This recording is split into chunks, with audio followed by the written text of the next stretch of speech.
Hello folks, my name is Dr. Zachariah Hildenbrand. I'm here with my colleague Dr. Kevin Shug, and we are the Collaborative Laboratories for Environmental Analysis and Remediation at the University of Texas at Arlington.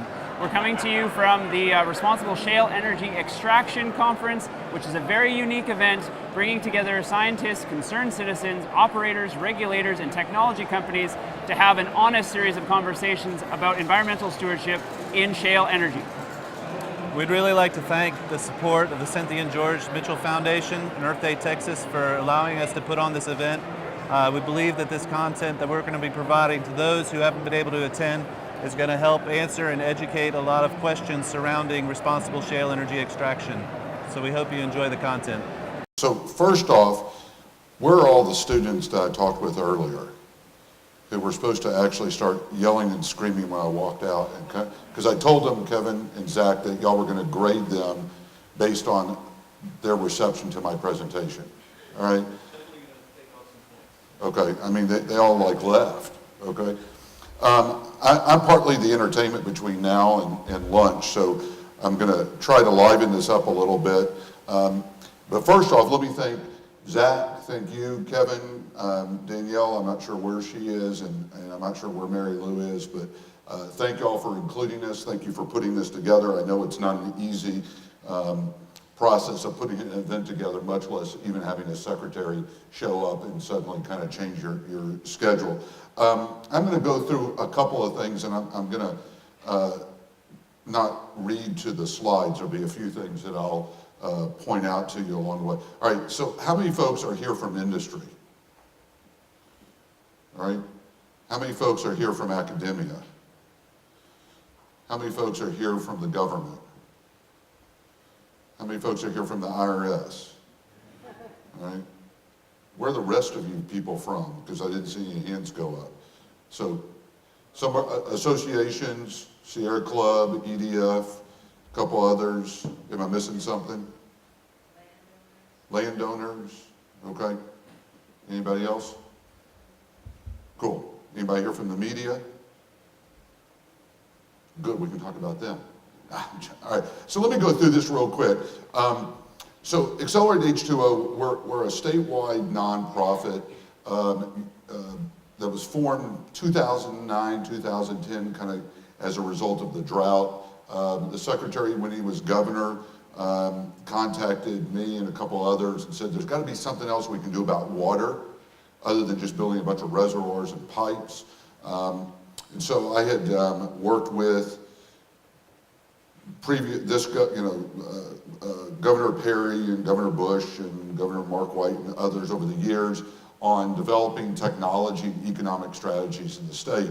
Originally in biotech and life sciences. I spent 5 years as the assistant to the president of MD Anderson Cancer Center down in Houston, and been involved in a lot of fun things. The crazy guy that put together the Emerging Tech Fund all the way over to what kind of sparked the Emerging Tech Fund was I also put together the CIA's Venture Fund.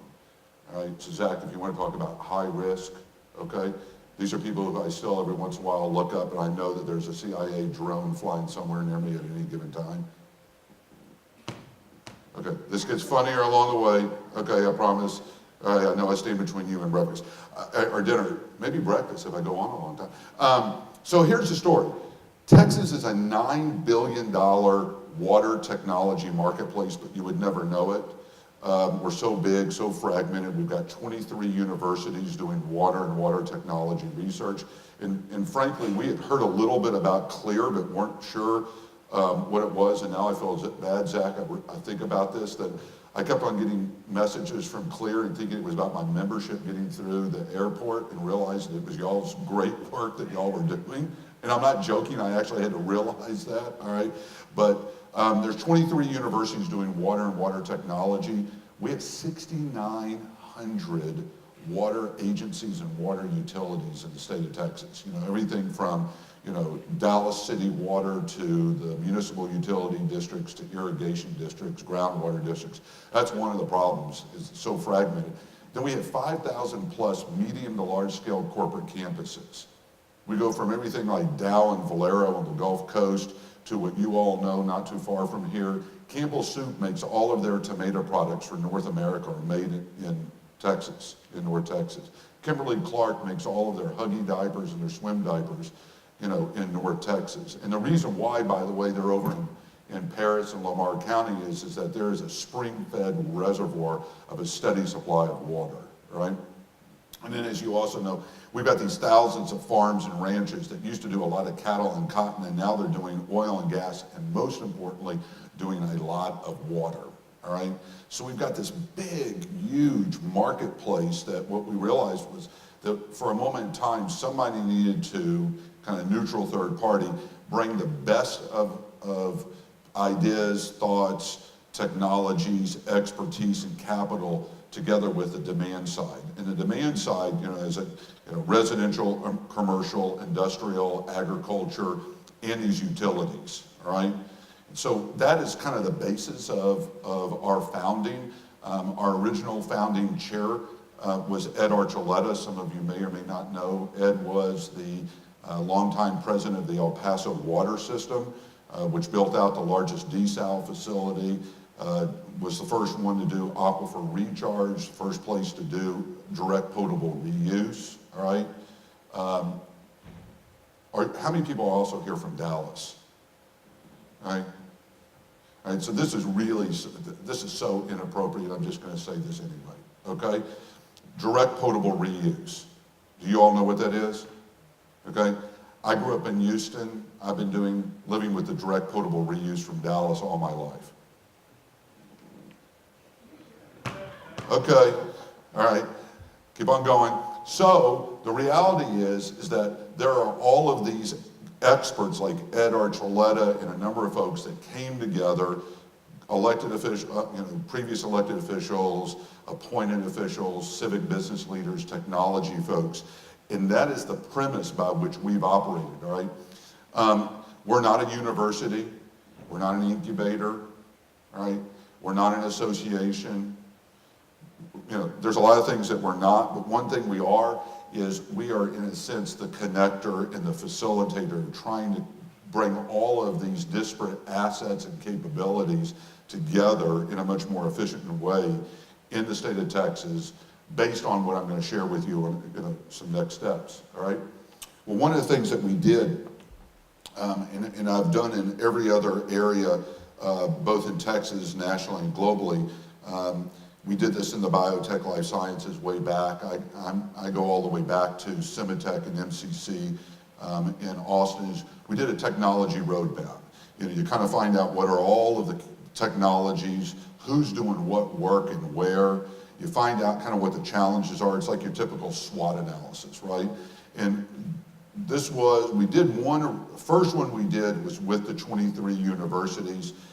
That led to us doing a second technology roadmap, primarily with the industry and the investing community, which kind of started narrowing this down to, where are the opportunities, where are the challenges, and frankly, most importantly, where are the gaps, all right?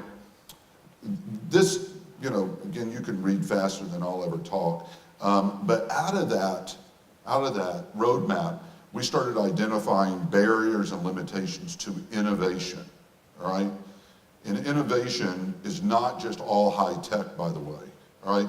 Innovation, and this was talked a little bit and indirectly a little bit with what y'all were saying, is innovation is a social process, all right? It's not just technology, all right? So it's also how do you engage individuals and communities and regions to leverage technology and leverage innovation.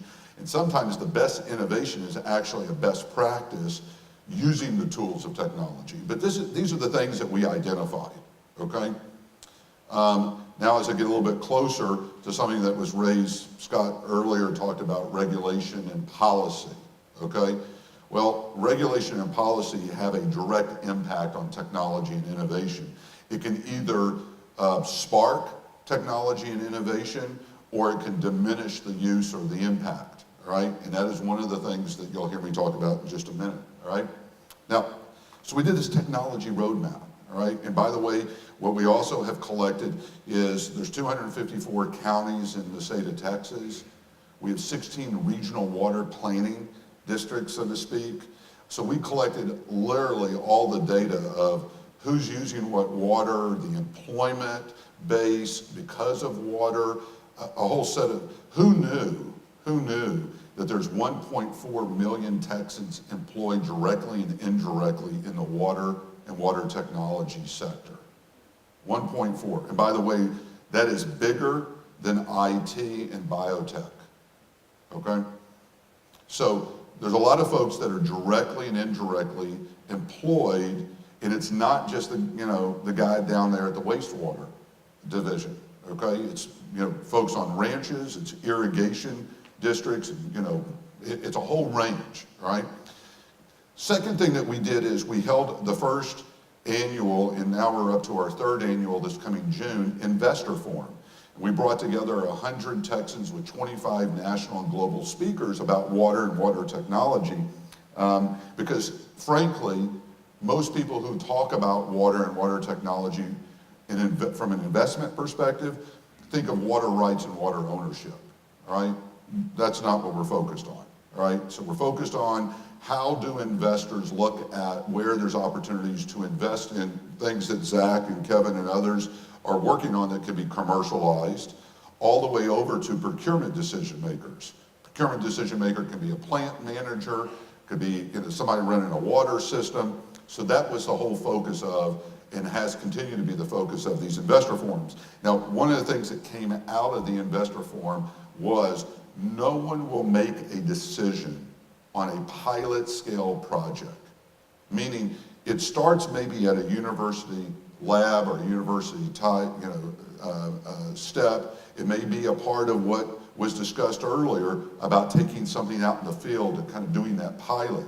But most investors and decision makers really put their resources to play on something that is at scale, ready to go, and can be previously demonstrated on its efficacy, okay?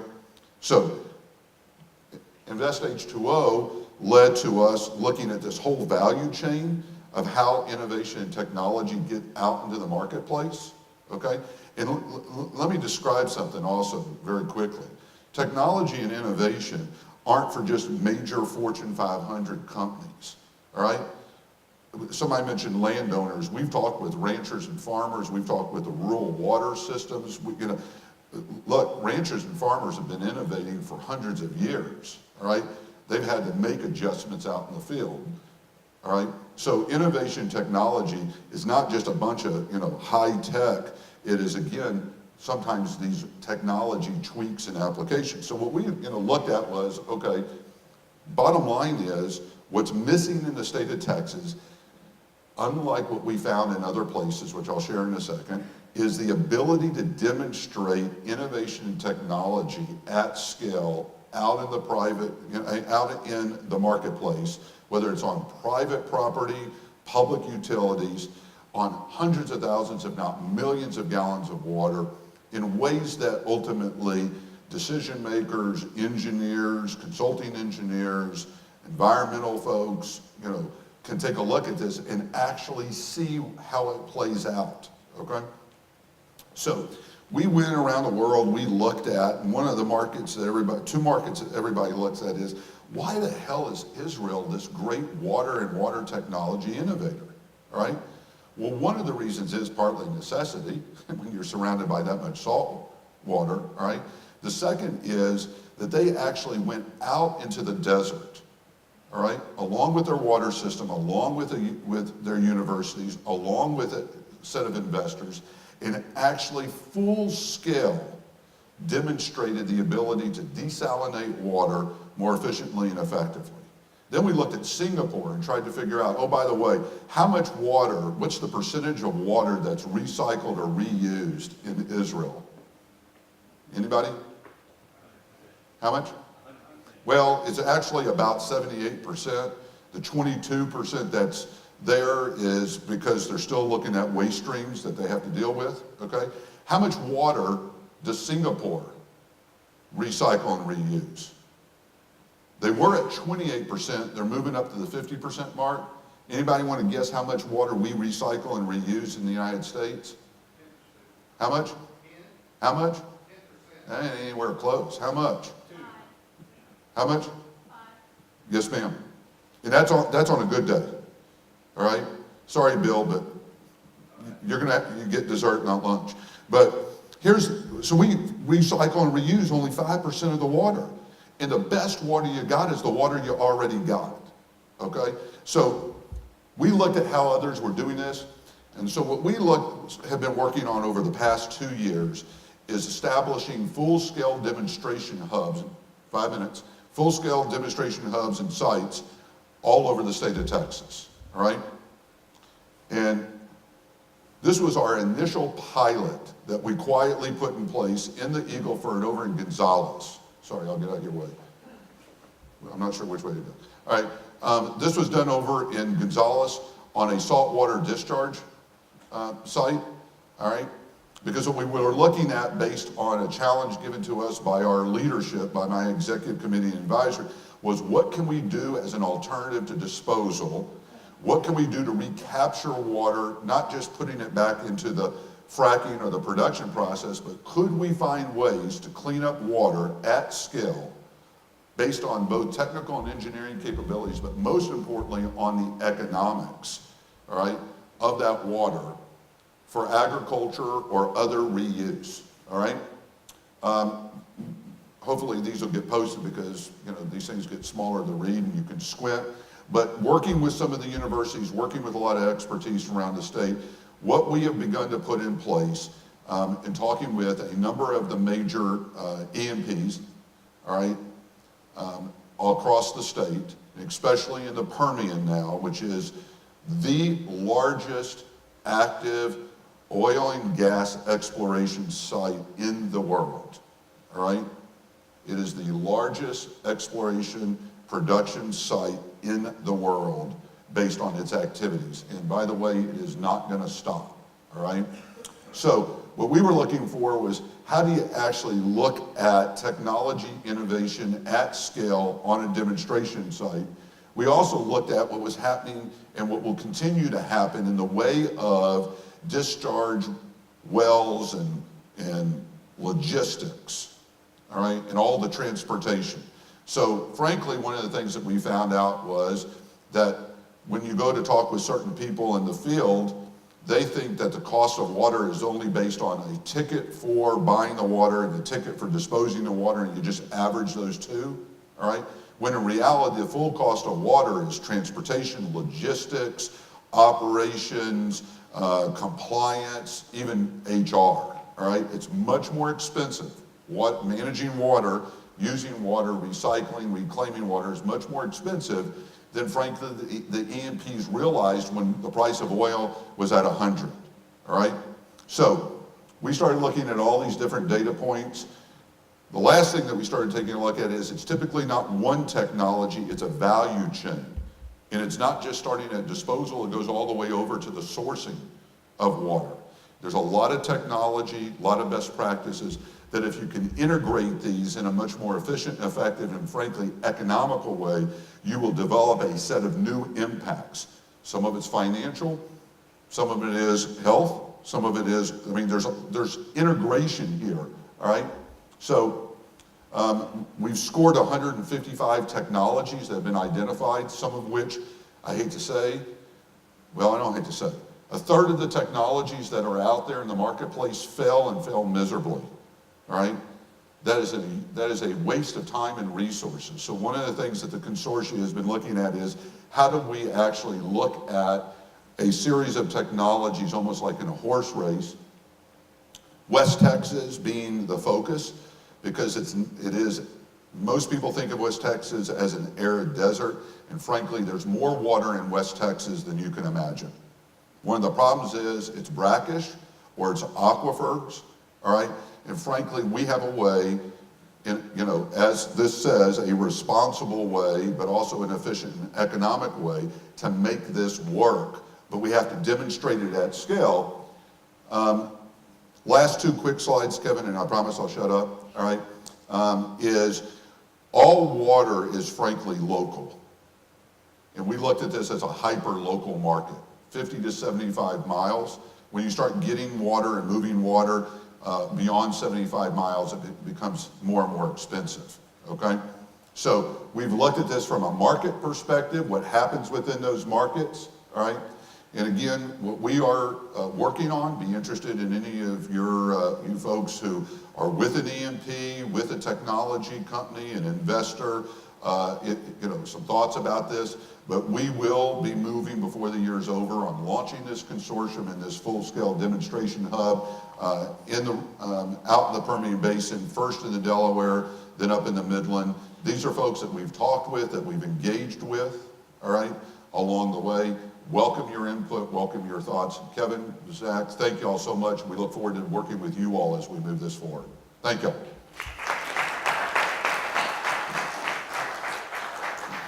Thanks very much, Richard. I think that really these talks are setting a very nice theme for the discussion for the rest of the afternoon after lunchtime. I just one quick question right before lunch is, so as a researcher who's interested in developing technologies, what's the one single guiding factor that I should be considering? I mean, is it price? Is it throughput? You know what? It comes down to the economics. Technology will always rise to the challenge, to the problem, right? It will always rise. But what it comes down to is the market is, and look, I don't have my cell phone, but none of us would buy an iPhone at the price that it really cost, okay? None of us, right?